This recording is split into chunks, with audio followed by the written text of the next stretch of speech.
So hello and welcome student. सबसे इस class में हम प्रैक्टिस क्वेश्चन करेंगे। फुल फ्लैश क्वेश्चन की प्रैक्टिस करेंगे डिसोल्यूशन ऑफ पार्टनरशिप फर्म का। तो बेटा question number 1 and question number 3 मैंने आपको करवा दिया था, मतलब जिसमें रियलाइजेशन एक्सपेंसेस का ट्रीटमेंट हो गया था, वर्कमैन कंपनसेशन का ट्रीटमेंट हो गया था। तो आज बेटा इसके लेजर अकाउंट्स की ट्रीटमेंट करेंगे। तो मैं अपनी बुक का जो डीके क्विल बुक है बेटा, उसका क्वेश्चन नंबर 5 आपके साथ डिस्कस कर रहा हूँ, क्योंकि ये डिस्कस कर लूँगा तो क्वेश्चन नंबर 4 आप कर लोगे, 6 कर लोगे और 7 तक आप कर लोगे, मतलब और आगे तक भी कर सकते हो। कुछ एंट्रीज रह जाएंगी, वो मैं नेक्स्ट वीडियो में कवर करूँगा। तो पहले क्वेश्चन समझते हैं अच्छे से, ध्यान से देखना और उसके बाद इसको सॉल्व करते हैं। क्वेश्चन है बेटा, A, B and C were in partnership, sharing profit in the ratio of 2:1:1। इनकी प्रॉफिट शेयरिंग रेशो है। Their balance sheet showed the following position on the date of dissolution. Dissolution के date पे उनके पास balance sheet ये है। Assets में उन्हें बता रखा है बिल्डिंग है 50,000 की, स्टॉक 60 का, डेटर्स 30,000, लेकिन उसमें प्रोविजन बना रखा है 2,000 का, तो 28,000 के हैं। मशीनरीज 30,000 की हैं, फर्नीचर 20,000 का है, कैश एट बैंक 10,000 का है, क्रेडिटर हैं 40,000 के। ए ने लोन दे रखा है फर्म को 46,000 का, रिजर्व फंड है 12,000 का, एंड कैपिटल दे रखी ए बी एन सी की 50, 25, 25 करके। ठीक है, उसके बाद इन्होंने एडिशनल जो इन्फॉर्मेशन आपको दे रखी है, मशीनरी को सोल्ड करते हैं बेटा, कितना मिलता है सोल्ड करने के बाद, रियलाइज कितना होता है 15,000। फर्नीचर 20% लेस रियलाइज होता है, less than the book value. Building realise होती है बेटा 1,25,000। स्टॉक रियलाइज होता है 40,000 का। बैड डेब्ट्स अमाउंट कितने हो जाते हैं 5,000, मतलब कि जो डेटर्स हैं उनसे हमें 25,000 रुपये मिलते हैं। एक्सपेंसेस रियलाइजेशन का बेटा कितना है 3,000। ये बताया था बेटा रियलाइजेशन का, जब ये ना दे रखा हो क्वेश्चन में कि किसने बोन किया किसने पेड किया, तो हम क्या बेटा मानते हैं कि फर्म ने बोन किया और फर्म ने ही पेड कर दिया। ठीक है, क्रेडिटर को 5% डिस्काउंट पे हमने पेड किया है।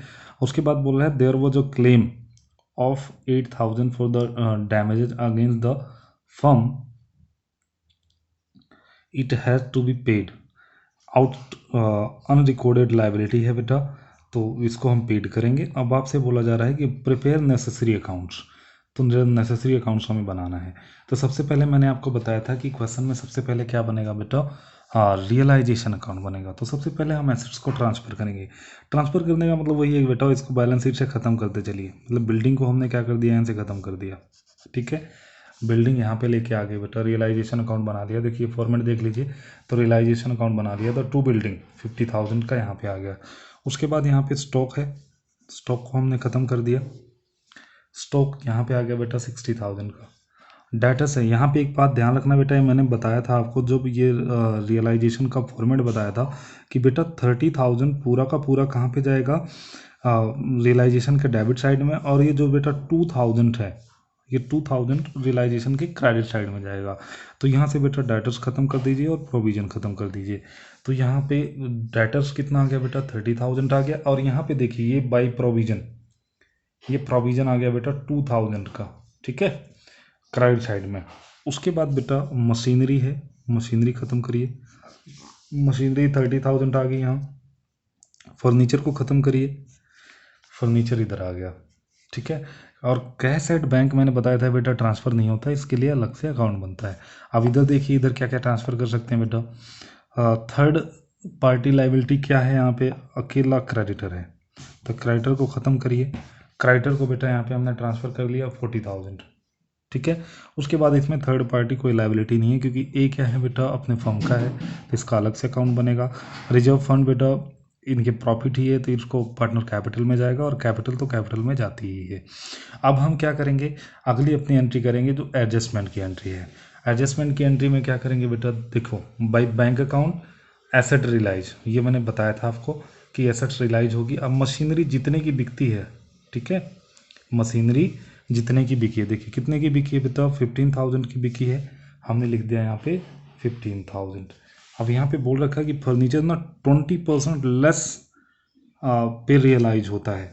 तो फर्नीचर की वैल्यू है कितनी बेटा, 20,000 और 20% निकाल लिया, कितना निकल गया 4,000। 4,000 माइनस कर दिया, कितने का बिका, 16 का बिका। तो फर्नीचर कितने का बिका, 16 का बिका। लेकिन जो बिल्डिंग है वो कितने के रियलाइज हुए हैं, 1,25,000 वैल्यू गिवन है। तो हमने लिख दिया यहाँ पे बिल्डिंग 1,25,000। ठीक है। स्टॉक बोल रहा है कि 40,000 रियलाइज हुआ है, तो स्टॉक को हमने कितना लिख दिया बेटा, 40,000।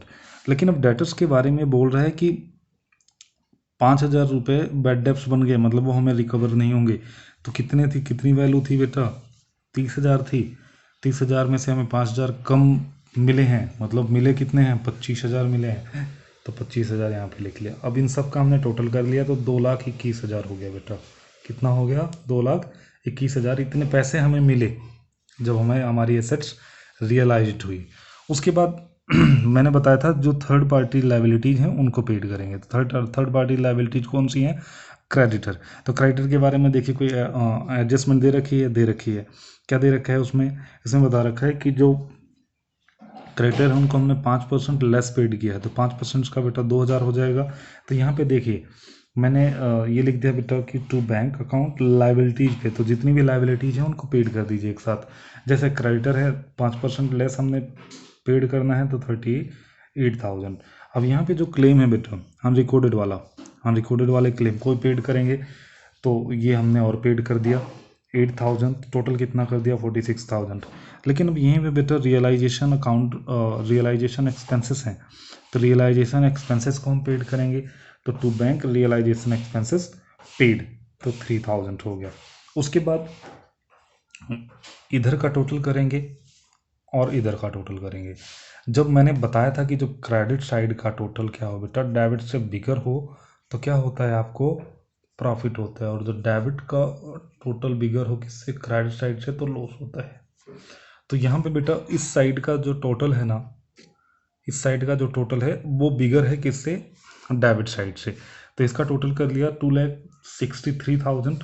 उसके बाद इसका टोटल कर लिया तो हमारा प्रॉफिट कितना निकल के आ गया बेटा, 24,000 निकल के आ गया। ठीक है। तो अब 24,000 को इनकी प्रॉफिट शेयरिंग रेशो में बांट देंगे। तो प्रॉफिट शेयरिंग रेशो इनकी क्या दे रखी है, देखो हम इसको ट्रांसफर करेंगे to profit on realisation transfer to partner capital account. तो इनकी प्रॉफिट शेयरिंग रेशो क्या गिवन है बेटा, 2:1:1। तो बांट देंगे, ए का बेटा डबल है, मतलब कि 12,000 है, इसका 6,000 6,000 बांट दिया हमने। ठीक है।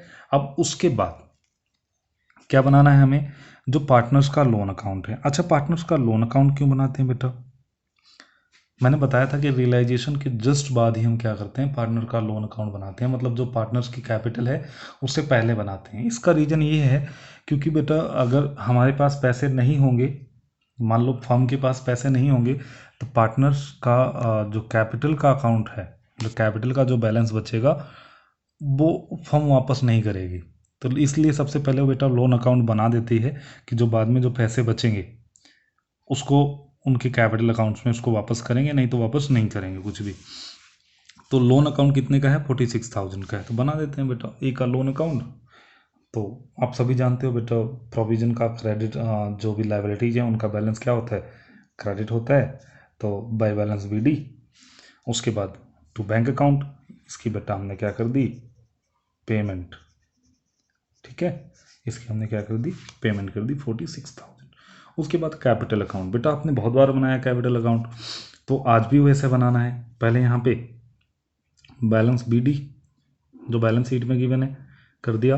रिजर्व फंड बेटा 12,000 रुपये उसमें गिवन है, तो उनके प्रॉफिट शेयरिंग रेशो में 2:1:1 में बांट देंगे, बांट दिया।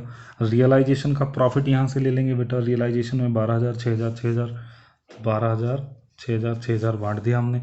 उसके बाद यहाँ पे इसका टोटल कर लेंगे। अब यहाँ पे बैलेंस BD बैलेंस CD नहीं निकलेगा बेटा, अब इसको हम डायरेक्टली इसकी पेमेंट कर देंगे क्योंकि फर्म क्या हो रही है बेटा, बंद हो रही है। तो to bank account final payment. ठीक है। टोटल किया 68,000, इसकी फाइनल पेमेंट कर दी। टोटल किया 34 निकला, 34 की पेमेंट कर दी। 34 निकला, 34 की पेमेंट कर दी। उसके बाद इन सब का टोटल करके यहाँ पे इस अकाउंट को क्लोज कर दिया। अब जो लास्ट में हमारा अकाउंट बनेगा, लास्ट में जो हमारा अकाउंट बनेगा वो बनेगा बैंक अकाउंट, क्योंकि आपके क्वेश्चन में बैंक अकाउंट गिवन है। तो लास्ट में जो अकाउंट बनेगा वो बैंक अकाउंट बनेगा। और इस अकाउंट से बेटा आपका क्वेश्चन करेक्ट है या नहीं है यहाँ से पता चलेगा। जैसे बैलेंस शीट बेटा मैच कर जाती है तो आपका क्वेश्चन करेक्ट होता है ना, उसी तरह से इस चैप्टर में अगर बैंक का अकाउंट दोनों साइड मैच कर जाता है तो आप समझ लेना आपका क्वेश्चन सही है। ठीक है, तो बैंक अकाउंट का सबसे पहले मैंने बताया था एसेट्स का जो बैलेंस होता है बेटा वो डेबिट होता है। तो बैंक बैलेंस BD यहाँ पे गिवन है बेटा, देखिए 10,000 गिवन है, 10,000। उसके बाद जो अगला अमाउंट आएगा यहाँ पे रियलाइजेशन अकाउंट से जो एसेट्स रियलाइज हो रही है, तो एसेट्स कितने की रियलाइज हो रही है बेटा, देखिए 2,21,000 की एसेट्स रियलाइज हो रही है। तो 2,21,000 की एसेट्स हमने यहाँ पे लिख दिया।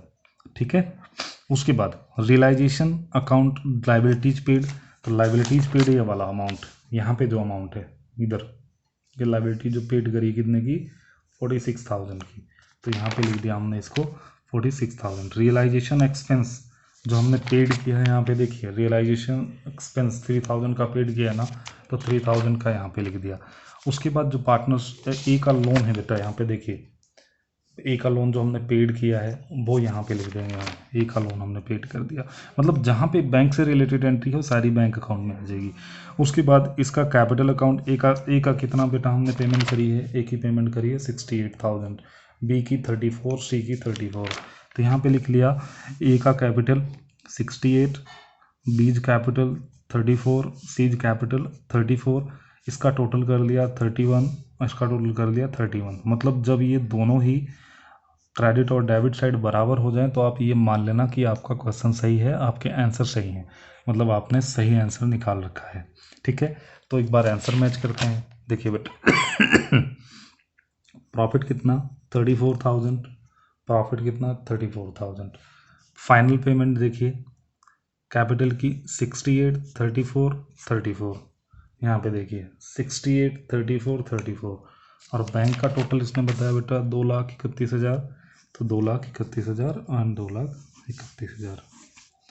तो आई होप बेटा ये समझ आया होगा, कुछ ज़्यादा मुश्किल क्वेश्चन नहीं है। हाँ नया चैप्टर है, थोड़ा सा आपको समझने में टाइम लगेगा, लेकिन जिस भी बच्चे ने कॉन्सेप्ट अच्छे से समझा उसको प्रॉब्लम आने वाली नहीं है। तो आपको अगर मैं होमवर्क के लिए बेटा बताऊं तो आप इसमें ना क्वेश्चन नंबर 4, 5 में करवा ही रहा हूँ, दोबारा ट्राई कर सकते हो। क्वेश्चन नंबर 6, तो 3 क्वेश्चन आराम से ट्राई कर सकते हो। ठीक है, तो thank you for watching the video बेटा।